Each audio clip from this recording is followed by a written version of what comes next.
So continuing the previous topic of C Sharp, we have discussed about the string types, the conversions that we need to make, and so many methods are there for so many supporting methods like string.format for formatting the data into your own requisite uh, proprietary format. Suppose you want to display it in a date kind of format, whether the month should come first or date should come first, or the year should be appearing before other ones. So all these manipulations you can do from this string.format. So similarly, many supporting methods have been given. Then we have talked about all this verbatim. So verbatim is simply an escape character, which is escaping all the internal characters of this particular string. So you need not say every time, like whenever any backslash is coming, you don't have to put so the escape character. Simply put a verbatim symbol there, and your string will be completely escaped without any errors. Okay. Then next one is types. So in the .NET framework, as we have discussed, everything is an object. So this is the root object that was taken for creating the entire .NET framework library. So that's why this is the root object, and this root object is derived with some different data types that you can see. Some are stream based, some are hash tables, some are integer and double. So these two और multiple जो data types है जो आपको blue color में दिख रहे हैं, so all these are actually stack based, and other are some heap based. So whether you are working on heap or stack, it doesn't matter, but everything is actually derived from this object. So that is the thing that we need to understand. So everything is an object, and all types ultimately inherit from the object. So this particular graph is actually meant for the representation of the same. Any piece of data can be stored, transported, and manipulated with no extra work. So as it is an object, you can manipulate into one format into another format, because basically an object is supporting, this is a superclass, and this superclass is obviously supporting most of the methods which you can have in your derived objects also. So that's why it will be an easier affair for you to create with some transportation of the data, manipulation of the data without much efforts. Okay. So why this is like that? Because everything is an object. Then one concept is there which is called as boxing and unboxing. So boxing means suppose you are given with a variable I is equal to 1 to 3. So like in this case, then this integer variable we are going to be saved in an object variable O. Okay, so by default what happens, this is a stack value, but the object is not a stack, it is a heap memory address. So that's why what it is doing is it safely wraps that data and accordingly provides some address into this O. So this you can see here with this picture representation. So initially I is equal to 1 to 3, then we have saved O is equal to I. Then what it is doing, it is not directly saving the 1 to 3, because if it is another integer variable j, then the same copying method will be applied. Here also 1 to 3 will be coming.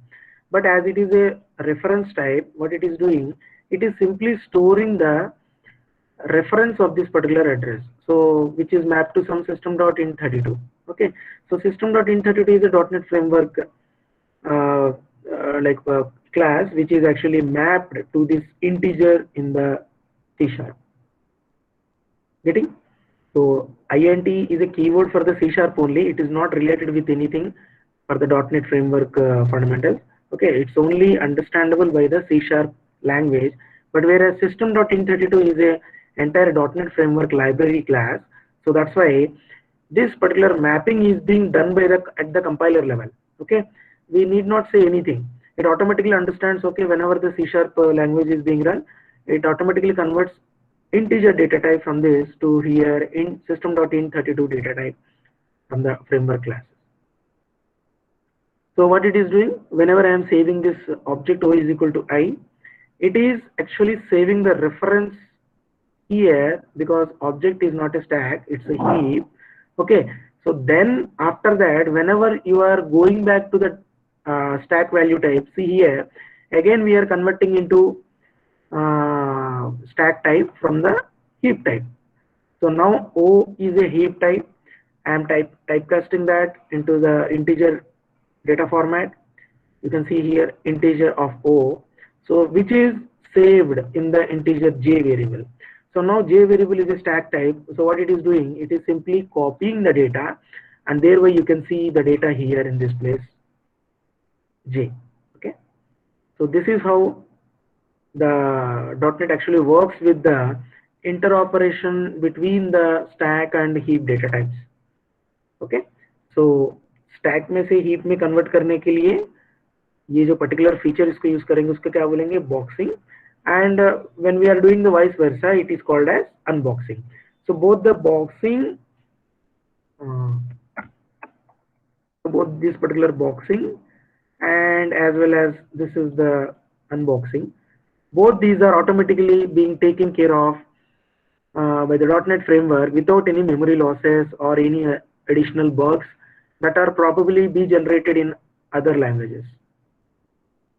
So that's why it's automatically taking care of everything so that no memory leaks, no address, no null address references are being referred. So all these are actually taken care of, and this particular feature which is available exclusively in the .NET framework is called as boxing for this first one, and this is unboxing. Okay, so boxing means converting from stack to heap. Okay, so this is called as boxing. Then unboxing means the reverse. Okay, got it? So sometimes a question may be asked like from .NET framework for a couple of marks. So what is the boxing and unboxing feature? Please explain. So this is the example that you need to mention, and this is everywhere in the .NET framework library. Multiple times you might be coming across with this kind of implementation in every piece of code. Okay. Sir, could you please repeat boxing? Yeah, boxing means converting from stack data type to heap data type. In this example, this is a stack.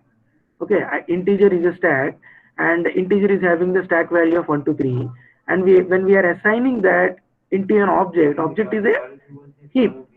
System.object or some string also is a reference type. Okay, so object is a heap type. So this heap type, whenever we are saving some information of the stack type, here you can see integer I, यहाँ पे जो आपको दिख रहा है मैं यहाँ पे assign कर रहा हूँ. Okay, so this is being now saved in the object. This is being now saved in the object, but object do not directly save this 1 to 3. ये object directly 1 to 3 को save नहीं करता है. So इसीलिए ये देखो यहाँ पे O I is equal to 1 to 3. This is the first line. O is equal to I is the second line. Third one, J is equal to typecasted of this particular O, which is coming back with this original value 1 to 3.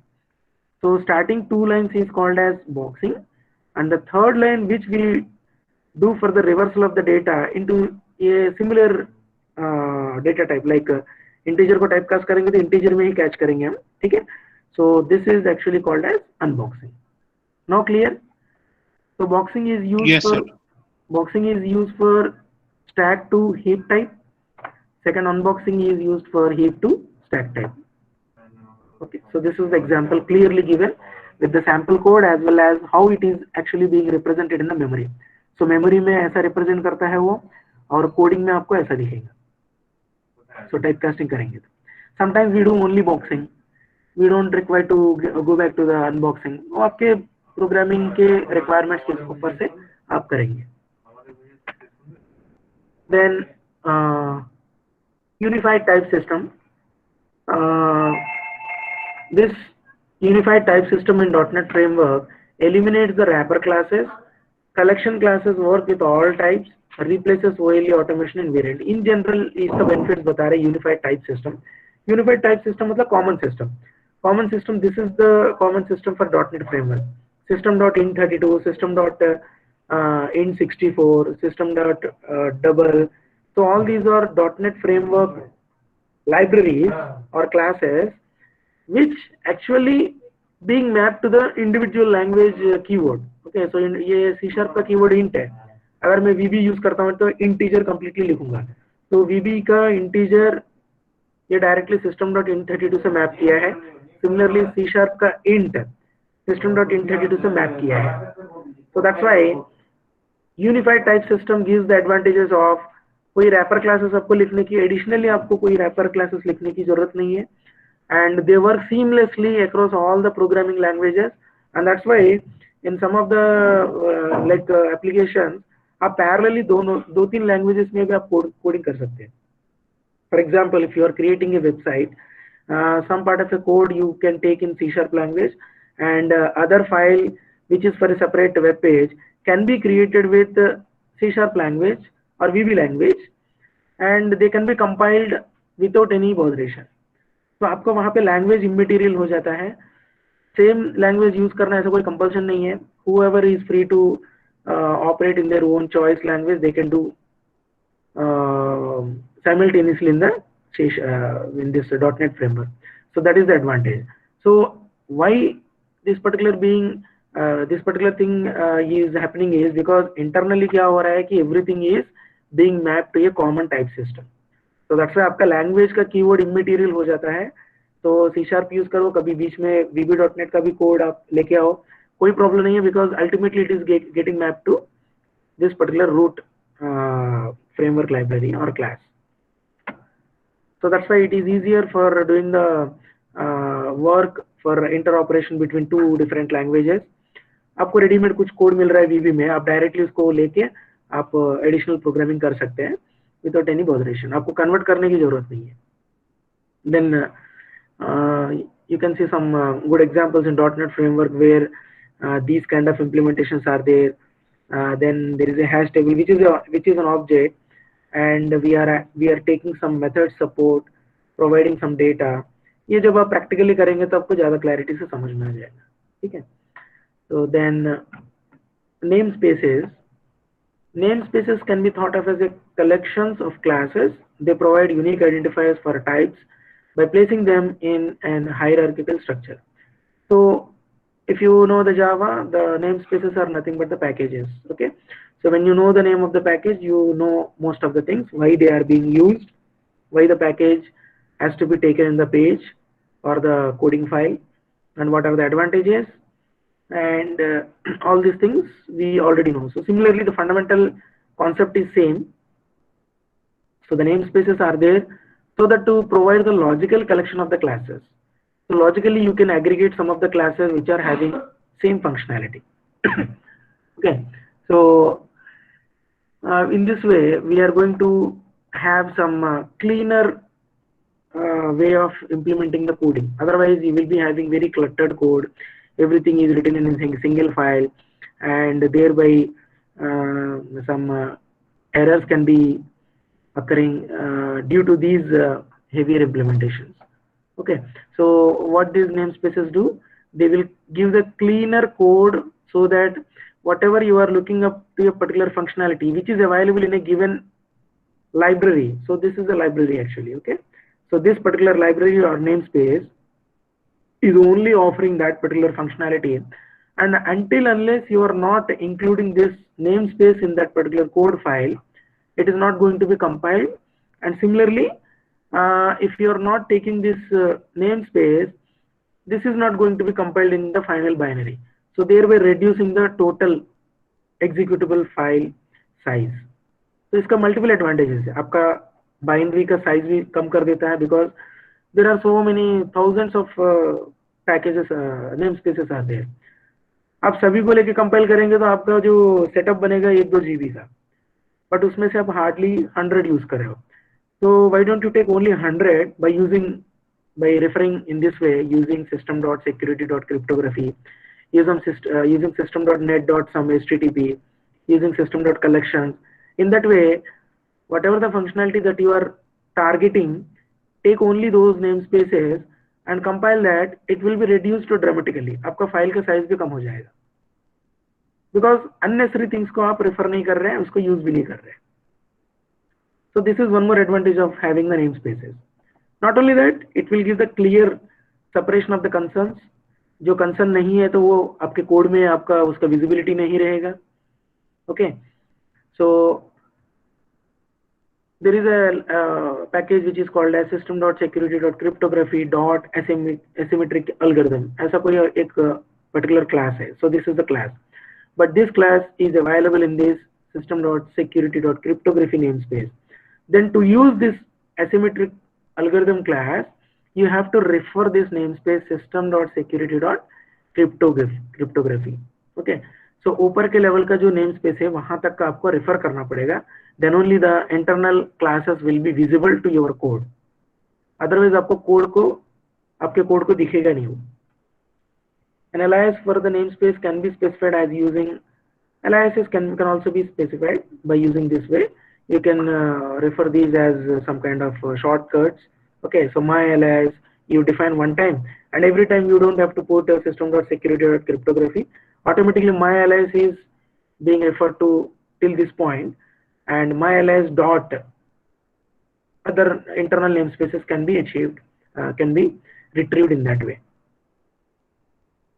So for instance, the following code states that the class adder is in the namespace account math. Okay, so there is a class with the name adder. Here is the class adder, public class adder. So this is the code which we want to access into your code file. Okay, so this is coming from your library. This can be a customized library or namespace, or this can be a .NET Framework namespace. So namespaces can also be, you can customize, you can write your own namespaces. So whenever you want to access this particular class adder, which is available deep under account.math namespace, then what you have to write is using account.math, then only this adder class will be visible. Otherwise आपके code को adder class दिखेगा नहीं. Understand? Okay, so this is how we are going to refer the packages, or what we call in .NET namespaces, into your code files. So a namespace can have following types as its members. So namespaces can have internal namespaces like this way. इसके अंदर एक और namespace, उसके अंदर एक और namespace, ऐसा nested namespaces आप लिख सकते हैं. And a namespace can have classes, multiple classes का combination आप ले सकते हैं. Like here in this example, adder is a class. One more class is coming, public class, divider, some public class, subtractor, something like that. Okay, public class, multiplier. So in that way, the math namespace is a combination of some logical combination of some classes. So that's why the namespace can have namespaces as well as classes, then interfaces, then structures and delegates. The namespace can be written in this way. You can see from this example, namespace A is having the classes, then interfaces, structs, enums, delegates. Then inside this A namespace, there is one more namespace which is there with the name B. And how to access this namespace? You have to call with this name using A.B. Then all the classes listed here will be appeared for your code to access. तो आपने इसके अंदर B के अंदर some XYZ करके अपने class बनाया. So until unless you are not writing using A.B, this XYZ will not be visible to your code. That is the meaning of accessibility for your classes. Then the namespaces can also be written in this way in a single file. So this is the file y.cs, in which an external namespace, then it is having some internal namespace, and there is one more namespace which is outside, like this like the namespace of A, so which is having the name of C. So all these permutations and combinations are possible. And whenever you are accessing the C namespaces classes, so you have to write using C only. Then all the classes listed will be in this C class will be visible to your code. And whenever you are writing this B class, B namespace classes, you have to write using A dot B, like this way. Okay, so easier to understand. And once you write the code, you will quickly come to know, okay, how they are being accessed and how the classes are being exposed. जब तक आप a dot b नहीं लिखेंगे तो b का classes expose ही नहीं होंगे. Okay, so expose करने के लिए आपको refer करना पड़ेगा with this using syntax. Getting? Next, enums, enumerations. This feature is also mostly available in most of the programming languages. It is giving a very quicker way of accessing the data which is related with some feature. So let us understand what is this. An enumeration is a special kind of value type limited to a restricted and unchangeable set of numerical values. Okay, suppose this is an enum, public enum. So this is the keyword enum, and the name of the enum is days. This particular days is given with some data: Monday, Tuesday, Wednesday, Thursday, Friday, Saturday, and Sunday. So as I have declared my enum, what they say, these are actually tied to a particular numerical values. Like Monday is by default assigned with 0, Tuesday is by default assigned with 1. Like an array, you will be having some index of data. So this is the 0th index, this is the first index, second, third, fourth, fifth, sixth. So similarly, the days enum is nothing but combining the indexes with some recognizable data formats. So when you say days 0, 1, 2, 3, 4, 5, suddenly I will ask what is 6. You may not be recollecting immediately. What is 6? You have to calculate 0, 1, 2, 3, 4, 5, 6. It's a Sunday. Then I will ask what is 4. Again, it's not immediate what is 4 because you have to calculate from Monday, Tuesday, Wednesday, then Thursday. Okay, it is Thursday.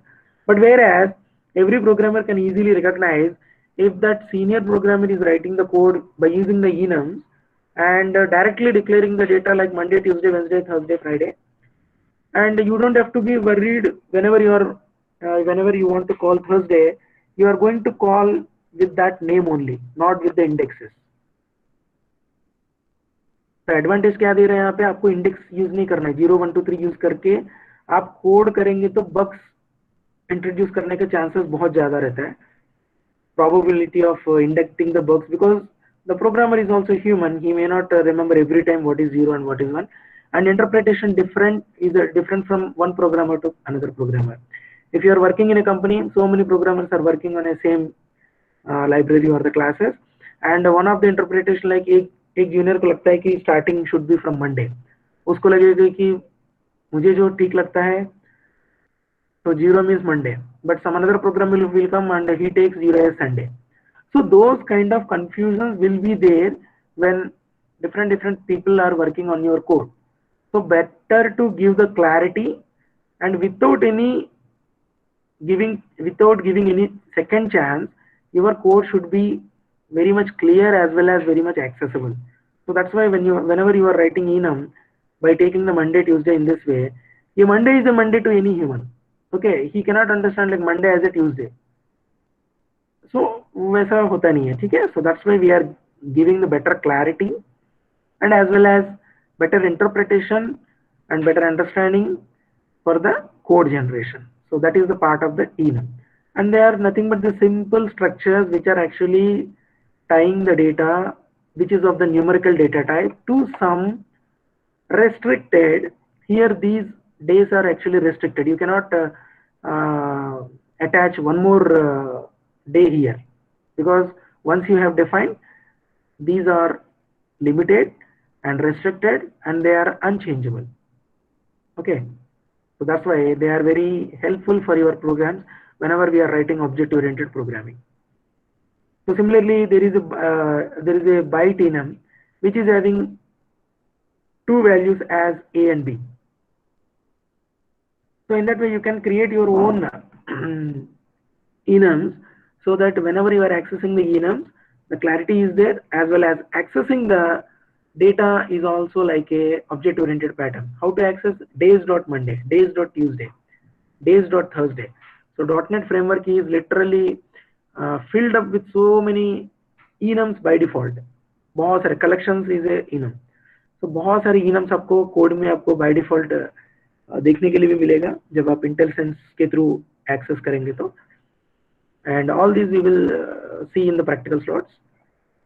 Then instead the numerical values are set up according to the following two rules. For the first literal, it is automatically assigned with 0. If you want to give any another name, then you can start with is equal to 1, something like that. Okay. You can also have your own values like this. See the first example here. Here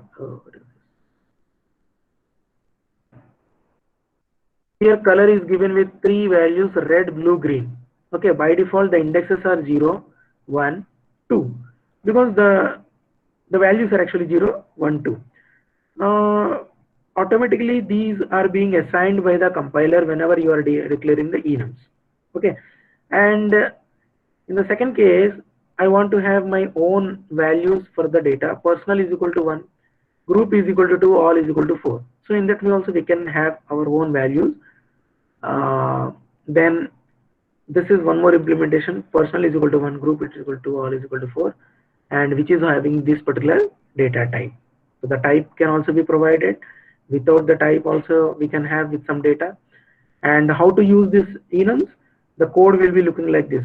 Color C. So color is a enum type. First of all, declare that. Now this is a variable in which you are saving the data. Then color.blue. So what it is storing? It is actually storing the blue means 1. Internally it is storing 1, but you need not worry about that. Okay, for the programmer it is always blue, because you can never see the what is 0 and what is 1 and what is 2. So these are the examples for the enums. Understood?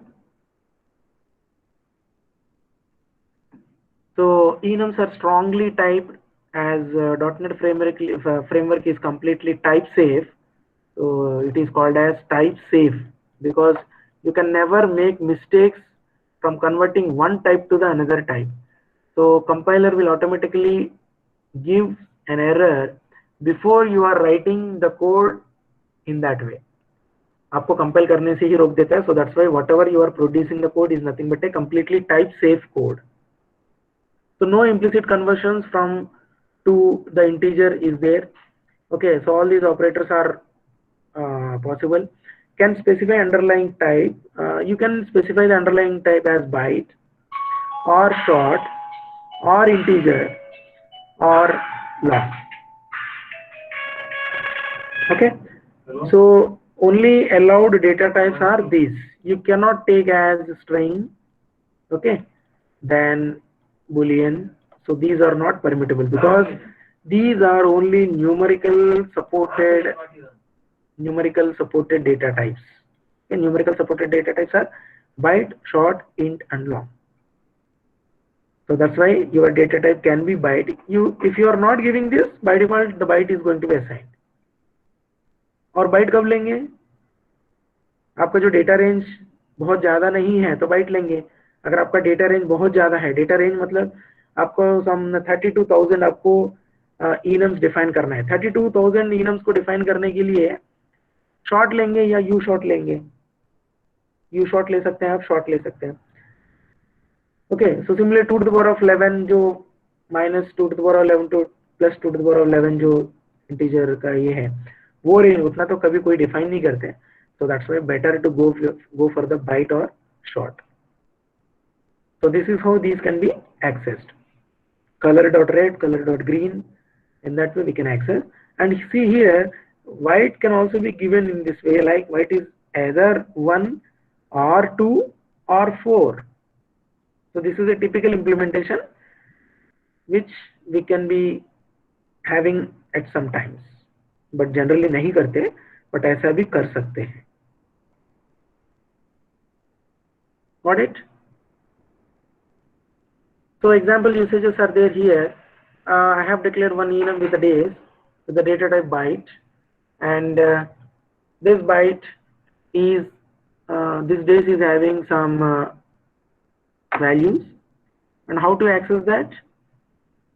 If you want to store this data, that means data means this 1, 2, 3, that data. First of all, you have to get this typecasting done. So first of all, you are going to have this type verified, and this is the type of the byte, and this byte is given with some values 0, 1, 2, 3, 4, and all those values are getting stored in the array. So this is the meaning of this particular code. Similarly, if you want to access the direct value, number 1 of enum test days is 0, so that means what is this is called as placeholder. So this is a placeholder and this is a placeholder. So 0th placeholder will come here, and the first placeholder, this is the first placeholder, come here. The placeholders also you will come to know in the practice slots. Okay, so these are the places of this is the 0th index and this is the first index. तो 0th index जहाँ पे call किया वहाँ पे इसका value replace हो जाएगा, first index जहाँ पे कॉल किया वहाँ पे उसका वैल्यू रिप्लेस हो जाएगा. Because in .NET framework the string concatenation with this way is not recommended. This is highly performant penalty oriented, so that's why we ये penalty देता है प्लस सिंबल करके आप concatenate करेंगे. तो प्लस को अवॉइड करने के लिए क्या करेंगे, प्लेस होल्डर्स को यूज करेंगे, and this is only going to create a single string in the memory. So thereby your application performance is also significantly getting boosted when you compare with this way of implementing. इसी में नहीं है, आज की date में जितने भी advanced programming languages है, they do not actually by default support this plus concatenation. Support means support करता है, but internally वो operate जब करेंगे तो it will be a performance penalty on your program. So that's why it is not suggested, it's not recommended to go with this kind of plus concatenation. But whereas you can take the string builder in the Java and other languages also, string builders are there, or sometimes if that string is not that big enough to combine, you can safely take these placeholders. So these are the implementation for the placeholders. Then C# preprocessor directives. Some preprocessor directives are also there, which are nothing but the commands that are interpreted by the compiler, and see here, they can affect the output or the behavior of the build process. A couple of classes back I have said that attributes, compiler attributes, some attributes name was there. At that time also I have explained. So the attributes, what they do is, they can be called so that you can take runtime decisions whether to opt out some part of the code from compilation or exclude some libraries from some compilation, even though they are very much available in your code. Code में रहने के बाद भी आप miss out कर सकते हैं compilation से. ये पूरा का पूरा dynamic implementation you can get from attributes. Similarly, preprocessor directives are also commands that are interpreted by the compiler, and they can affect the output or behavior of the build process. तो normally C++ में क्या होता है, जो आपने जितने भी coding किया कंपाइल करेंगे तो सारे के सारे बाइनरीज में कन्वर्ट हो जाते हैं, बट इसमें भी हम डिसीजंस ले सकते हैं. What are the omitted libraries in that way. So these commands are never actually translated to any commands in your executable code, okay, but they affect aspects of compilation process only. So see here, they only tend to change the behavior of the compilation process. Only उसका compilation process का behavior change करता है. Coding में, executable coding में उसका कोई भी role नहीं रहता. Executable code में वो part and parcel नहीं बनते हो. For example, you can use preprocessor directives to prevent the compiler from compiling certain portions of your code. You might do this if you are planning to release two versions of it, a basic version और enterprise version. Generally क्या करते हैं, आप completely enterprise version के लिए code ready करते हैं, इसके लिए तो ये रेडी है कंप्लीटली, बट बेसिक वर्जन के लिए क्या करेंगे, एंटरप्राइज का जो प्रीमियम ब्लॉक्स है उनको आप मिस आउट करेंगे without changing the code. Code को कमेंट नहीं कर सकते हैं आप. कोड को कमेंट करेंगे तो it will be having repercussions like जहां जहां आपने कमेंट किया है उसका एक एरर जनरेट करेगा, because you might have referred that class somewhere else in the another module. तो बहुत सारे प्रॉब्लम्स क्रिएट होते हैं. So with this way, by using the preprocessor directives, you can create two versions of the same executables. One is with the basic version and second one is the enterprise version, which is the full version. So this is how we can use the preprocessor directives. Then you can use preprocessor directives to prevent the compiler from compiling code related to the additional features when you are compiling the basic version of the software. ये आपके ऊपर है कैसे उसको compile करना है, उसको कैसे आप ऑप्शनली उसको मिस आउट करना है कुछ पार्ट्स ऑफ द प्रोग्राम, ये आपके ऊपर है. Then preprocessor directives help the developer to make programming with minimal complexity, improving the readability, ease of maintenance, and prompting the invalid changes in the flow of the code. So all these are the advantages if you are going for the preprocessor directives, and it's up to you whether to use the preprocessor directives or you want to take the manual efforts. That is up to you. But generally advanced programmers, they try to work in a smarter way. So preprocessor directives gives the smart work to you when you are integrating them into your code. Okay, and now we will see what they are. You can include and exclude parts of the program based on the conditions, like if else blocks of the program. Suppose you want to run one module only, you want to take one module based on some condition. If license is equal to 1, then go for this module. If license is equal to 2, then go for this module. In that way you can have the conditional compilation. Then elif, it's like an else if. Elif is the else if. And preprocessor directives are always started with the hash symbol. Okay. So then for every if and else block there is a corresponding end if, then define and undefined. So these are the directives for your preprocessor directives. Then errors and warnings के लिए भी अलग सा दिया है directives. Warning, whenever you want to raise some warning, you can keep with this directive errors, warnings, errors, and line, then pragma.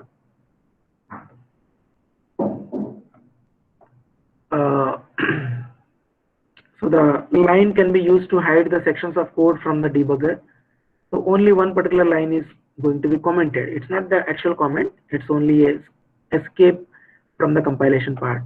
Pragma directive can either suppress or restore the specific compiler warning. And warnings and errors are there to prompt when the compilation process is actually being happening. Okay, and then the last two slides, we have one more